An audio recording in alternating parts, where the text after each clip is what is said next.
Convoco-vos ao grande debate constitucional. Deveis, nos próximos meses, discutir os grandes problemas nacionais e os legítimos interesses de cada grupo social.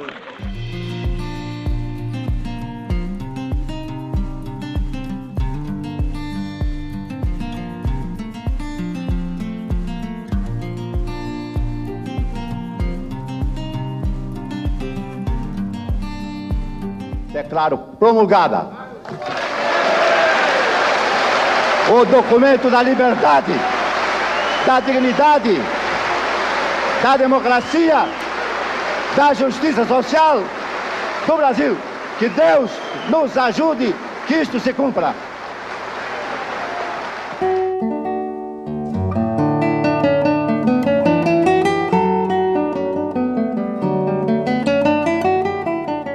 Quero dizer ao Rio Grande do Norte que a missão constituinte está cumprida.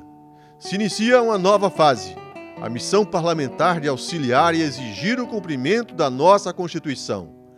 Viva a liberdade! Viva a democracia! É uma Constituição que se faz quando há uma ruptura na vida política de um povo, de uma nação. Uma Constituição só se faz quando ela é reclamada, quando ela é necessária.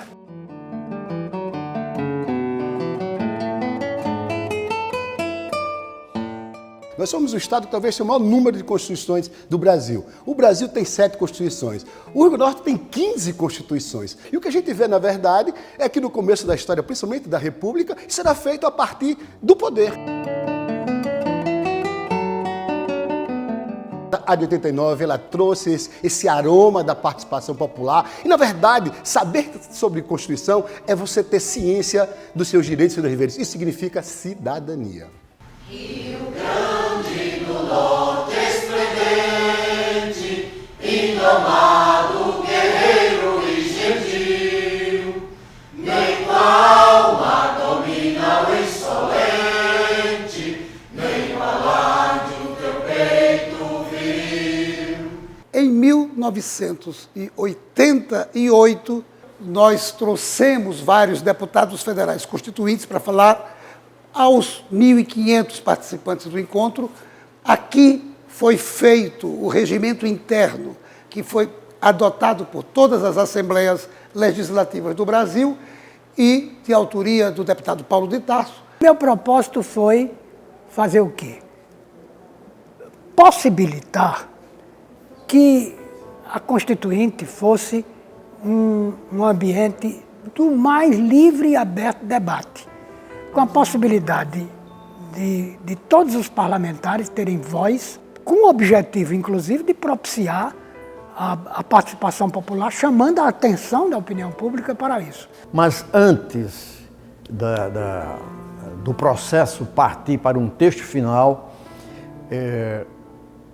vários palestrantes foram convidados. Foi uma série de palestras que contribuíram para a formatação do novo texto constitucional.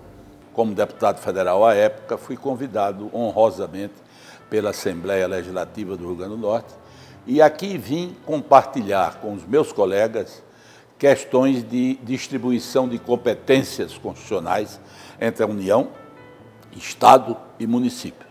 No dia 7 de outubro de 88, ainda na presidência do deputado Nelson Freire, saiu uma resolução da mesa fixando em 12 de outubro de 1988 como a data da instalação da Assembleia Estadual Constituinte.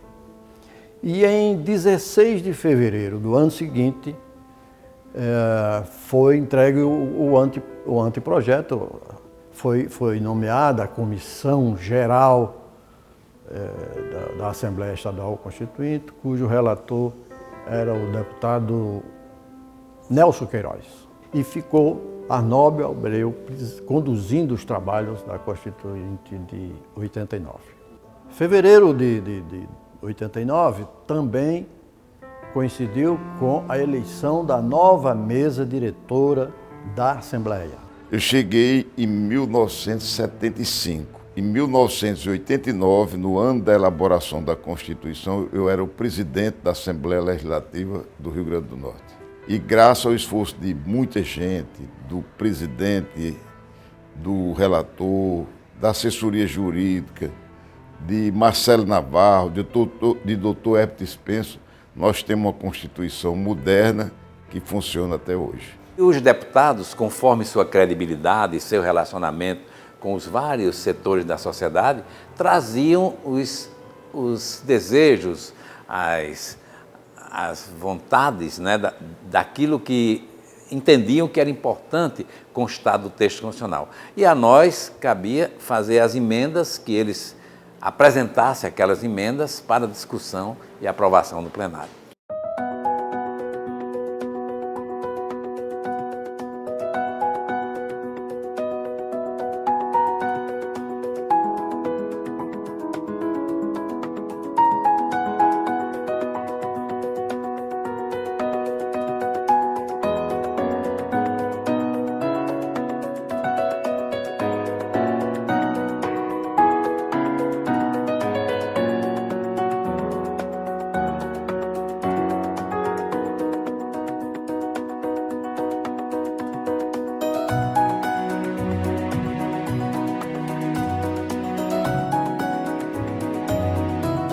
A gente teria que seguir um norte aí sem, vamos dizer assim, desvio, que é o que está na Constituição Federal. Nós repetimos aquilo que está na Constituição Federal.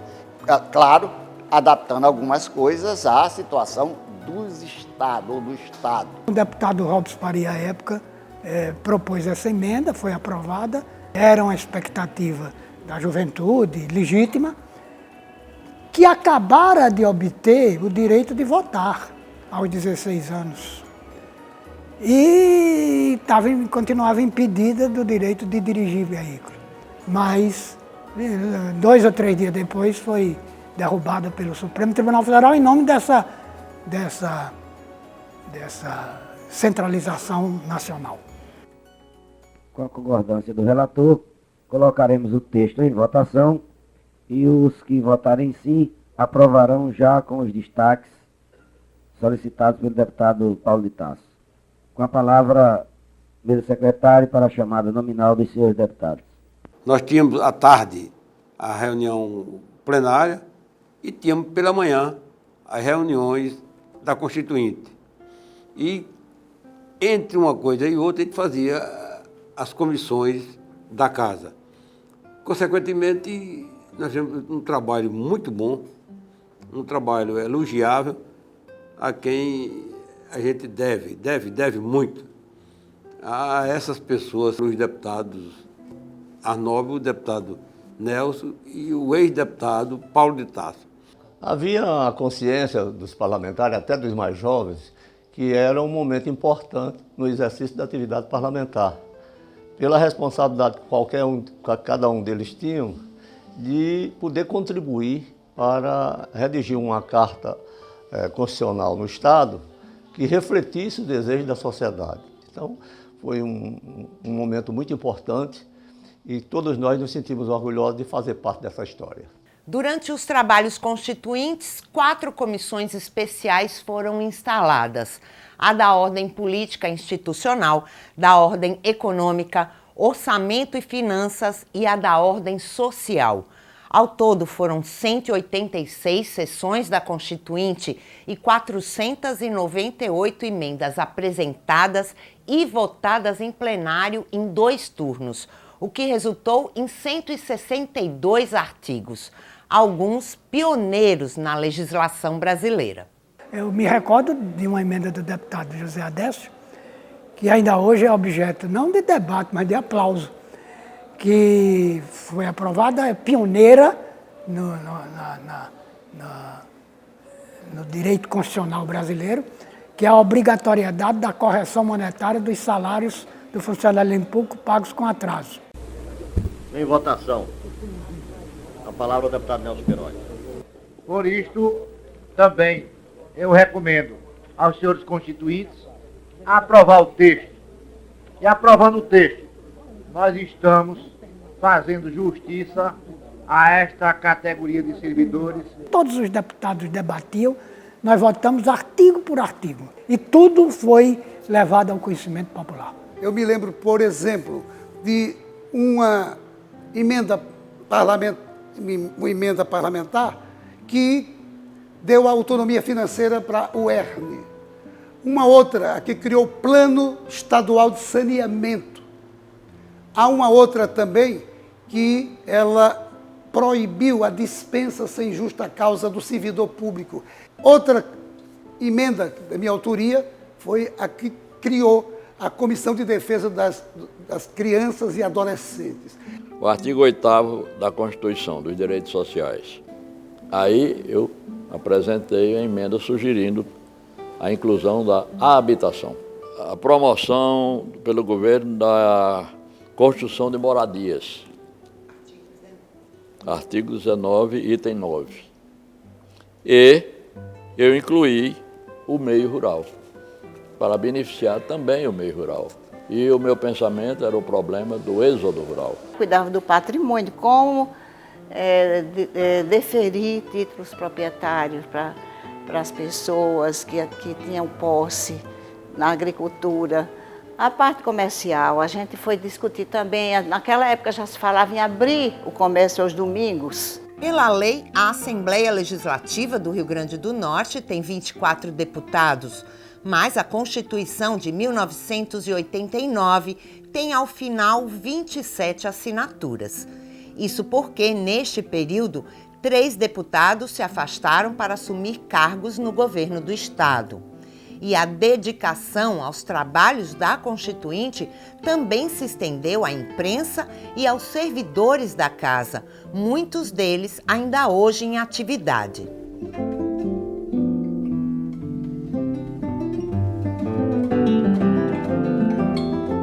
Eu funcionei como redatora de ata. Às vezes amanhecia o dia elaborando essa ata porque ela tinha que estar pronta na mesa na abertura dos trabalhos, que era pela manhã. Nós éramos um grupo de 15 taquígrafos, certo? Que nós trabalhávamos em sistema de rodízio. A cada 20 minutos um taquígrafo assumia o plantão, como a gente chamava. No final da sessão, nós fazíamos a transcrição, certo? Para português. A obrigação nossa era arrumar todo o equipamento e gravar as fitas, gravar o áudio e regular os microfones de acordo com a voz dos deputados constituintes. Era secretária do deputado Arnóbio e ele bem-humorado, mas também muito exigente no trabalho. A gente trabalhava muito, ele chegava mais ou menos às 10 horas, mas também a gente não tinha hora para terminar. No período da Constituinte, eu fui assistente de plenário. No dia da promulgação, o presidente da Constituinte, o deputado Arnóbio Abreu, entregou a cada funcionário pessoalmente um diploma de reconhecimento por aquele trabalho.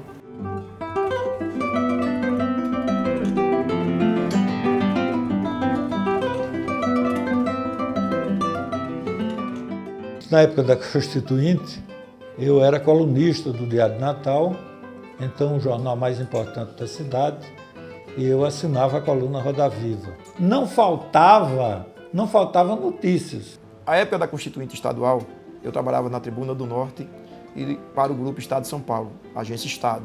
Os grandes veículos queriam saber como é que os deputados estavam trabalhando e estavam agindo para adequar as constituintes estaduais, as constituições estaduais, à nova ordem constitucional vigente. Afinal, o país estava reformulando o seu papel do Estado e também discutindo direitos da sociedade. Entre todos os estados brasileiros, a Constituição do Rio Grande do Norte foi a primeira a ser promulgada, em 3 de outubro de 1989. Para resgatar esse momento político, a equipe do Memorial da Cultura e do Legislativo Potiguar tem se empenhado no levantamento de informações que possam enriquecer o seu acervo.